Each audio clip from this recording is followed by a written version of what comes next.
World War I, a war of devastation, obliteration and destruction, ended almost 100 years ago, and yet the effects it had on the whole world are still very present.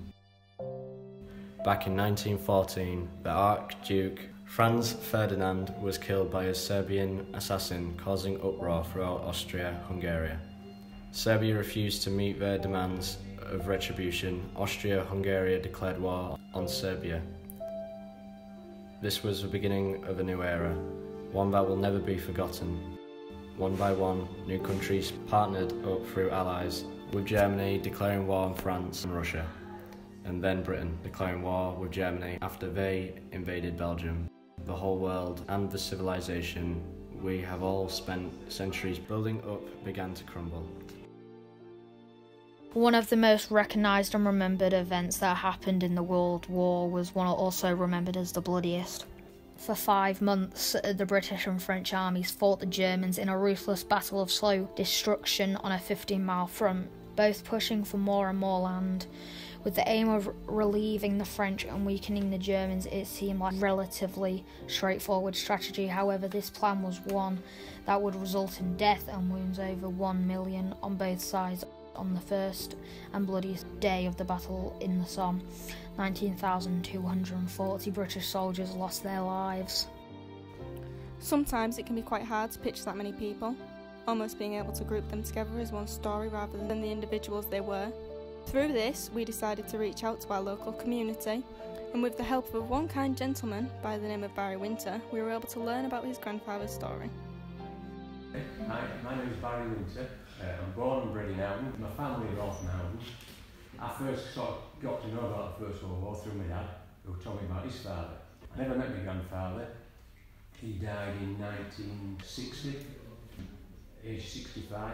He was born in Howden in 1896, George Winter, and he was left in the workhouse down Millington Road. So his mother, when she gave birth to him, she left him in the workhouse.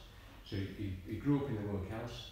And when he left the workhouse, when he was 13, so about 1909, a local family took him in, and that was the Ornshaws.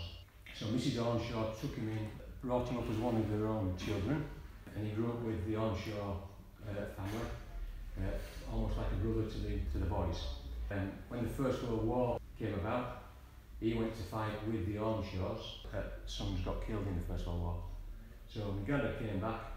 He was away for the entire duration of the First World War, never came home. He was paid a shilling a week, I think, and that money was sent back to the Mrs. Ornshaw, and she banked that money for him all the time while he was away. So when he returned from the war, he had some money in a bank account to set himself up and get going with. Like I say, he didn't die in the war, but obviously some of the young men we grew up with passed away, unfortunately. When he came back from the war, he never spoke about it. So, I mean, all we know was that he was on the Somme. I mean, the TV and media coverage for wars is completely different to what it was in the First World War. When people went there and came back, there was no public sort of interest, so people just kept it to themselves. After hearing this man's touching story, another local woman by the name of Angela Martinson gratefully reached out to tell us about her family's tragic story. She was a history teacher, and after retiring, she has devoted many years to researching her family's story. Her father's uncle, by the name of Harry Lilly, was only 22 when he signed up and recruited into the East Yorkshire Regiment. Private Harry was born and raised in Eastrington, a small village near the town of Howden, as a butcher, carrying on the family business. Married in 1914, which followed along with a daughter named Mary, he signed into the army. He was then recruited in 1915 with the East Yorkshire Regiment at the age of only 22.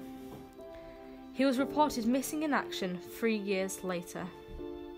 Sergeant Holmes signed to certify that Harry Lilly was killed as he was taken prisoner. As his body was unrecognisable, Harry Lilly has no physical grave.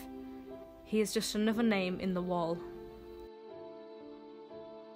Was over 100 years ago. We do not know specifically their experiences, but this is what we have managed to research about this horrific event. In a war that saw new weaponry, technology and great numbers of casualties, the common experiences of soldiers in active combat, living in the lines. Men were living outside for days or weeks on end, with limited shelter from the cold, wind, snow and rain in the winter, or from the heat and sun in the summer. Yet soldiers spent a great deal of time waiting around, and in some quiet sectors there was little real fighting, and a kind of informal truce could develop between the two sides. However, in most cases, the conditions the soldiers were in are unimaginable. With their only time to sleep being in the afternoon and only for a few hours, it was very difficult for them to maintain their energy. During the night, they had to patrol, dig up the trenches, and do other mundane tasks while being sheltered by the darkness. Diseases and infections were horribly common occurrences due to the damp, muddy, and unhygienic state that the trenches were in. These include trench foot, which could leave the soldier's foot amputated, trench fever, which was caught from lice and caused painful body sores and headaches, and finally shell shock, which meant the soldiers constantly heard the noise of guns and bombs, causing immense distress, sleepless nights, and emotional instability. And yet this was usually ignored by medics, normally being told to carry on fighting and that they were weak. Rats were also a big problem.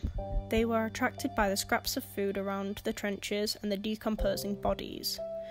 They could produce a large amount of offspring, and there were repeated sightings of some being the size of cats and even trying to attack wounded men if they were unable to defend themselves. One way of trying to deal with the problem was to have terriers in the trenches with them. The dogs would be able to easily kill the vermin and could help clear out the invasion. The R-100 was a passenger airship manufactured and designed in the UK. It was built as part of the British government programme to develop airships and provide passenger and mail transport.